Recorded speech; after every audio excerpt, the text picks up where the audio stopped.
Ukraine. You have the floor, madam. I thank you, Mr. Chair. The delegation of Ukraine aligns itself with a statement delivered by the delegation of the European Union and would like to make a number of comments in its national capacity. Ukraine is a party to the International Convention of the Elimination of All Forms of Racial Discrimination.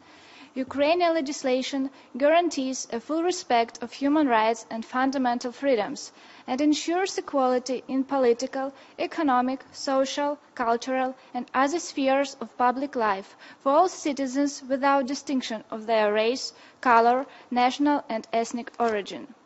During the latest session of the UN Committee on the Elimination of Racial Discrimination in August 2016, the Ukrainian delegation presented 2 periodic reports on the implementation by our state of the International Convention on Elimination of All Forms of Racial Discrimination.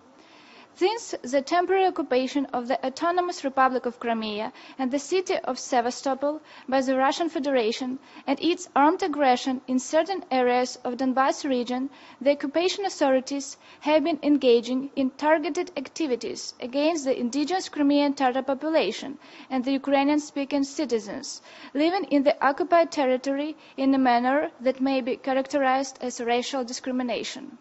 These discriminatory actions have been well documented and publicized in various reports prepared by, among others, United Nations, Organization for Security and Cooperation in Europe, Council of Europe, as well as by numerous NGOs. And it's important to note that the civil society organization submissions to the CERD provided an ample evidence of the Russian Federation's discriminatory actions in Crimea and the other regions of Ukraine. Mr. Chair, Ukraine is deeply concerned with the increased number of cases of racially motivated violence against ethnic minorities and immigrants in Russia, that in particular include cases of violence against people of Caucasus and Central Asia by the Russian far-right organizations. According to one of the prominent Russian Center for Information Analysis, the Sava Center, which conducts research and informational work on nationalism and racism, relations between the churches and secular society, and political radicalism, and I quote, "During the first 6 months of 2016, racist violence led to 4 cases of murder, 43 assaults, and 3 cases of serious death threats." End of quote.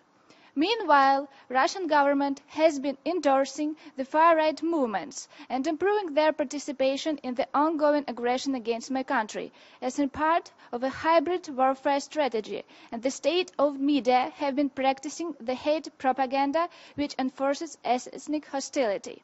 We find these developments deeply alarming, particularly after serious violence in Marseille in this June. And in this regard, to the preparation of FIFA 2018 World Cup, therefore we urge Russian Federation to cease the practice of stirring up the national hatred. I thank you.